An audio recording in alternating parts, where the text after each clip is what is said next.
പൂച്ച വെറ്റിയടക്കുന്ന ഖജനാവും വെച്ചുകൊണ്ടാണ് പ്രഖ്യാപനം. ഇവരുടെ പ്രഖ്യാപനത്തിന് വല്ല വിലയുണ്ടോ? 2021 ഇവർ പറഞ്ഞു ഞങ്ങൾ അധികാരത്തിൽ വന്നാൽ 1600 രൂപയുടെ സാമൂഹ്യ സുരക്ഷാ പെൻഷൻ 2500 ആക്കും. ഉഗ്രനാണ്. എല്ലാവരും കുറേ പേര് വോട്ട് ചെയ്തവർ. 4.25 കൊല്ലക്കാലം ഒരു ചില്ലിക്കാശ് കൂട്ടിയോ? ഈ ഇലക്ഷന്റെ തൊട്ട് മുമ്പ്, ഇപ്പോഴത്തെ ഈ ഇലക്ഷന്റെ തൊട്ട് മുമ്പ് 400 രൂപ കൂട്ടി. 400 രൂപ ആലോചിച്ച്. അപ്പോ നമ്മൾ പറഞ്ഞു മലയാളിയുടെ സാമാന്യ ബുദ്ധിയെ നിങ്ങൾ പരീക്ഷിക്കരുത്. മലയാളി എന്ത് ചെയ്ത് ആ 400 രൂപ മേടിച്ച് പോക്കറ്റിലിട്ടിട്ട് നേരെ പോളിംഗ് ബൂത്തിൽ പോയി UDF വോട്ട് ചെയ്തു. ശരിയല്ലേ? അപ്പൊ നമ്മുടെ എല്ലാവരെയും ചീത്ത വിളിക്കുന്ന മണിസഖാവുണ്ട് ഇടുക്കിയിൽ.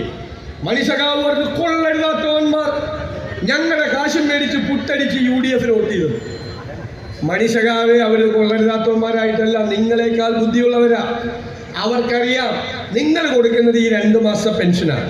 അടുത്ത 5 കൊല്ലത്തെ പെൻഷൻ അവർക്ക് കൊടുക്കേണ്ടത് UDF ആണ് എന്ന് തിരിച്ചറിയാനുള്ള ബുദ്ധി അവർക്കുണ്ട്. അതാണ് ഞാൻ ദീർഘിപ്പിക്കുന്നില്ല. നമ്മുടെ UDF ടീം UDF 100-ലധികം സീറ്റുമായി അധികാരത്തിലേക്ക് തിരിച്ചു വരും.